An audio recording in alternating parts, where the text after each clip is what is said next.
Salon complet de 6 places, généralement c'est entre 85 000 et 90 000 francs.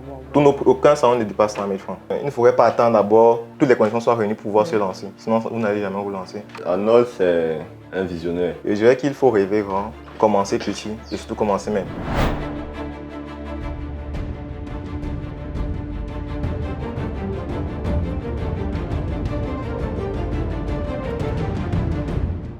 Les bâtisseurs, je suis d'attaque ce matin malgré la douce pluie qui s'abat dans la capitale. Pourquoi?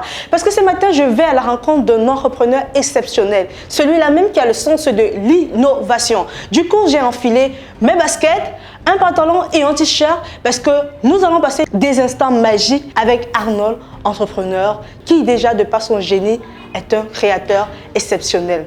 À tout de suite.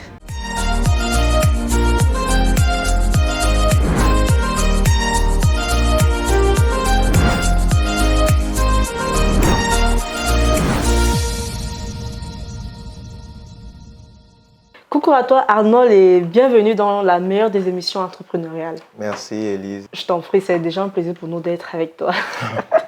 Alors dis-nous comment se portent les activités et comment toi-même tu te portes. Les activités se portent pour le moment plutôt pas mal. Oui.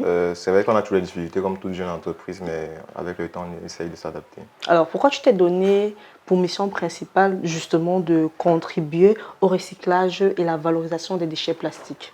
Je vais dire que tout d'abord, c'est d'une part à cause de ma formation académique, parce qu'à la base, je suis ingénieur en environnement. Oui.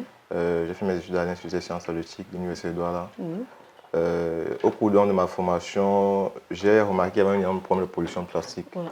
Non seulement au Cameroun, mais principalement à Douala, à cause des inondations. Oui. C'était en 2017, où il y avait des inondations récurrentes, il y avait des grains qui étaient bouchés, dues aux bouteilles plastiques principalement.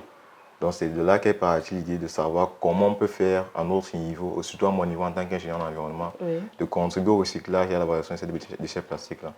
Donc j'ai donc travaillé sur une alternative, sachant qu'il n'y avait pas assez de moyens, il fallait valoriser de façon artisanale. C'est donc de là qu'est partie l'idée de faire des meubles et autres objets du quotidien. Alors justement, on a parlé de meubles, mais avant des meubles, avant justement tu fabriquais déjà justement des trousses à base de cette bouteille. Voici, j'ai déjà un échantillon de cette trousse-là.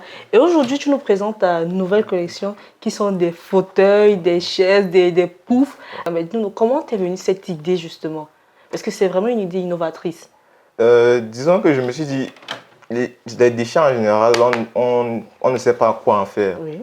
Et les bouteilles plastiques principalement, j'ai remarqué qu'on pouvait faire, il y avait une partie de, le fait qu'elles sont non biodégradables autant pour moi, faire en sorte qu'on peut faire des objets qui sont durables. Mais il fallait trouver ce moyen de les assembler pour faire quelque chose des fauteuils vraiment qui puissent résister au poids d'une personne et autres. Donc ça a été travaillé au fil du temps, mais au départ, ce n'était pas ça l'idée. C'est juste qu'avec le temps, on essayait de trouver une alternative ou alors la meilleure méthode pour pouvoir les assembler. Et comment justement tu as pu trouver cette alternative-là? Je dirais que c'est avec...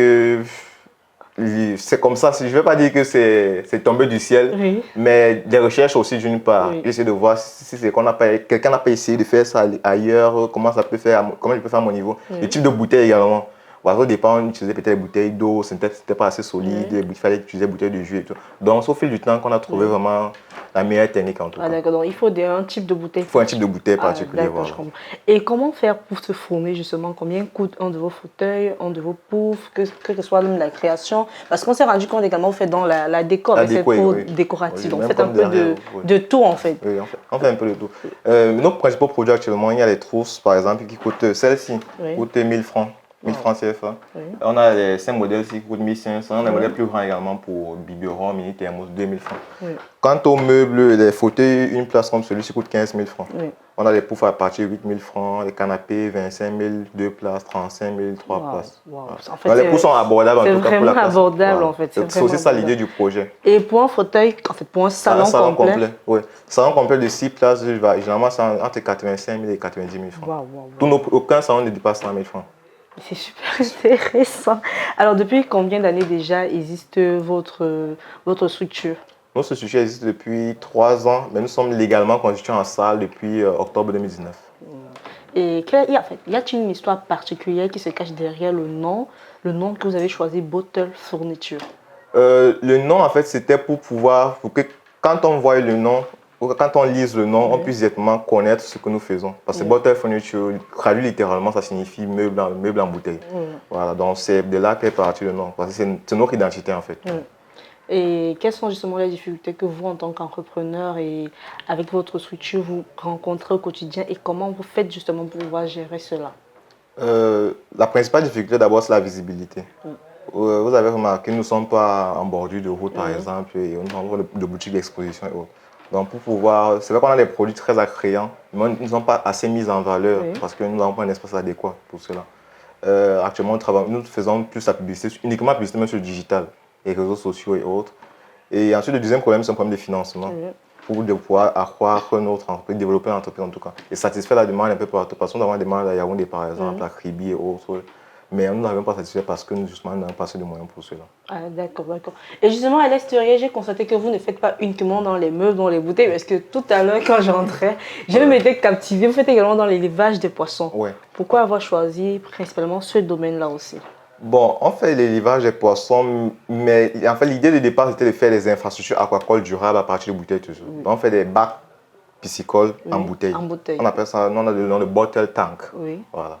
C'est ça que nous faisons. Et maintenant, l'idée était de, à travers ces bacs-là, promouvoir une pisciculture durable. Vous devez savoir que généralement, on importe ces équipements de la Chine, de l'étranger en tout cas, ces infrastructures-là. On s'est dit, bon, à partir de nos déchets, donc, on peut essayer donc, toujours de proposer des infrastructures moins coûteuses et qui peuvent être utiles pour les populations locales pour la production, par exemple, de poissons et autres. Donc, c'est très utile pour les ménages, pour un particulier ou quelqu'un même qui veut se lancer dans le domaine à grande échelle. Wow, c'est super. Déjà, pour tous ceux qui nous écoutent, vous pourrez voir en image justement ce bottle tank. J'espère que je prononce bien. C'est bon, c'est bon. Et on a également pu voir des dessins sur l'ensemble de vos murs avec des captions. Et tu nous disais justement en off que tu fais des formations pour les enfants pendant les grandes vacances. Oui, parce que le but premier également, c'est la sensibilisation. C'est-à-dire, notre créneau, c'est sensibiliser et former les jeunes également de ce qui est du recyclage en général. Donc, on s'est dit, pour former, il faut toucher le bas âge. Donc, pendant les vacances, on organise des ateliers de formation d'1 mois.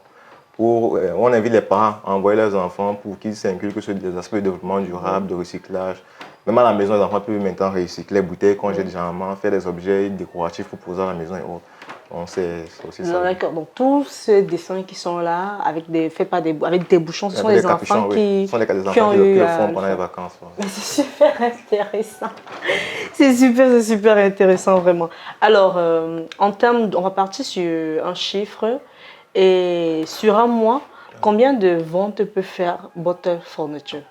Sur un mois, on fait des centaines de ventes. Si on regarde nos différents articles, on fait des centaines de ventes. Sur un mois? Sur un mois, oui. Et parfois des milliers en fonction de la période. Je prends le cas de la rentrée scolaire, par exemple.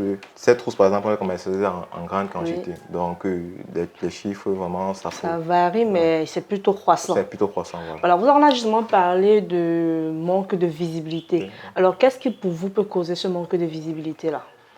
Je dirais que c'est, d'une part, le manque d'accompagnement. Non seulement de l'État, parce que je pense que notre projet s'inscrit quand même en droit de ligne dans le contexte de développement durable, où on devrait, pourquoi pas, recevoir un certain accompagnement des pouvoirs publics. Mais également, la visibilité aujourd'hui aussi, c'est surtout aussi peut-être un manque de moyens personnels. Parce que je me dis, si on avait nous-mêmes les moyens, on pouvait également essayer de développer cet aspect marketing, communication et autres. Alors, j'aimerais bien savoir, Arnold travaille tout seul ou alors il a toute une équipe derrière lui? Non, je ne travaille pas seul. On peut parler loin si on travaille seul. Oui, parce qu'on peut voir alors face à la caméra, on se dit, mais c'est lui seul qui réussit à faire tout cela. Mais peut-être derrière lui, il a une grande équipe qui œuvre, enfin, qui fait des jours et passe des nuits sans dormir pour pouvoir réaliser tout cela.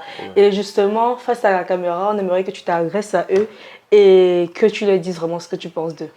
Je tiens à remercier tous mes collaborateurs parce que je pense que sans eux, je ne serais pas où je suis ici aujourd'hui. J'ai une équipe actuellement constituée de 4 personnes à temps plein, dont moi-même, parmi lesquelles une fille, Jeanne d'Arc, que je salue, il y a Manga, Steven et Malik qui est chargé, qui est le responsable du projet de pisciculture également.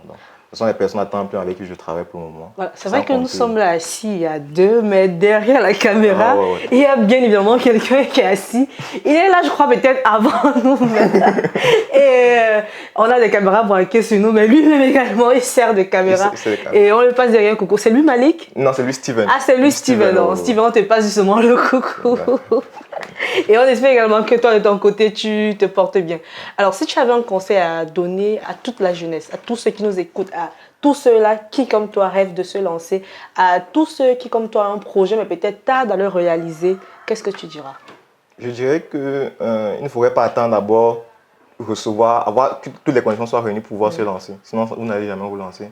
Et je dirais qu'il faut rêver grand, commencer petit et surtout commencer maintenant. Ah, rêver grand, commencer petit et surtout commencer maintenant. Mais c'est surtout touchant en plus. Alors, où va Arnold? Je dirais que je vais très loin. Je suis encore à 1%. Il y a un collègue ingénieur qui vient de le dire, je suis encore à 1%. Et sur le long terme, on espère vraiment mettre une unité industrielle, en tout cas de recyclage, pour pouvoir transformer ces déchets-là et pouvoir contribuer de plus en plus à la réduction des déchets plastiques au Cameroun. Voilà. Déjà, à Nord, on a des trousses, on a également des boîtes décoratives, on a également des chaises. En fait, on fait déjà un peu dans tout. Mais quelle est la prochaine étape? Quelle est la prochaine création? On veut avoir l'exclusivité. Je ne peux pas vous dire la prochaine création ici là. Peut-être en off, on va en parler, mais ici là pour le moment, c'est encore un secret. C'est encore un secret, donc on n'aura pas la primeur, mais moi je l'aurai quand même, mais je ne vous la dévoile pas. Je ne vous la dévoile pas. Rêver grand, commencer petit et commencer maintenant, comme l'a si bien dit Arnold. Aujourd'hui, dans ce plateau, nous avons reçu un entrepreneur exceptionnel, celui-là même qui a la capacité d'aller fouiller où les autres n'ont même pas idée. Et la semaine prochaine, sur ce plateau exactement, je vous réserve un invité de qualité parce que lui aussi, il a cette capacité d'aller fouiller où personne ne pense, où personne ne peut imaginer pour en ressortir le meilleur. Lui, c'est un invité spécial. C'est vrai, je n'ai pas encore son numéro. C'est vrai, je ne suis même pas encore entrée en contact avec lui.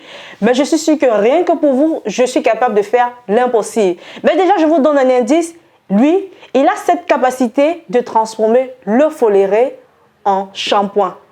Vous vous demandez sûrement de qui il s'agit et comment il le fait.